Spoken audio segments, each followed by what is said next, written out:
Off the top, the jury sees the house in the Lindsay Clancy trial where the kids were found strangled in the basement with their mother outside on the ground after jumping from a window. Meantime, back in court, more graphic testimony from the doctors who tried to save the kids. I'm Gene Valicenti. Good evening. I'm Patrice Wood. It was another emotional day in court, so we want to remind you that what came out in court is disturbing. NBC 10's Nicole Mader continues our coverage from Plymouth. After the site visit to those three key locations, jurors heard from the officers who were detailed to Lindsay on that night and then from some of the doctors who tried to save her children. They also saw graphic photos of her injuries. The jurors in Lindsay Clancy's murder trial took a field trip to get a better view of the places described during testimony. They went by bus to the 3V restaurant that Patrick Clancy picked up takeout from, the CVS he stopped at, and then the former Clancy home on Summer Street. This is your chance to see these areas in this residence. You can consider what you're about to see as part of the evidence in the case.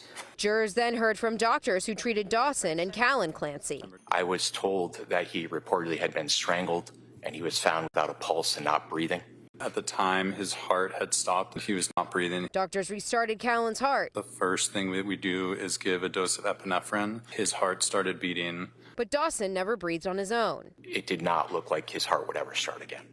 And as the doctors described their efforts, Lindsay Clancy's shoulders shook as she cried quietly. Defense attorney Kevin Reddington only cross-examined two of today's witnesses, the ones with testimony about Lindsay. Bottom line is that you do agree that there was certainly blood on the interior and exterior clothing that she was wearing, right? That's correct.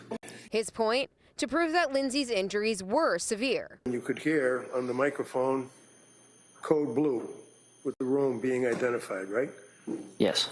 And that meant that she was dead or dying, right? Yes.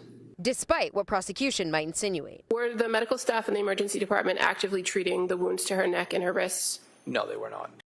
Court ended early again today. We believe it's because the prosecution did not have any more witnesses in the wings. Court will pick up again at 9 a.m. on Monday with more witnesses for the prosecution. In Plymouth, Nicole Mader, NBC 10 News. So we are now 2 weeks into the Lindsay Clancy murder trial. NBC 10 is streaming the case live as it happens each day on turnto10.com.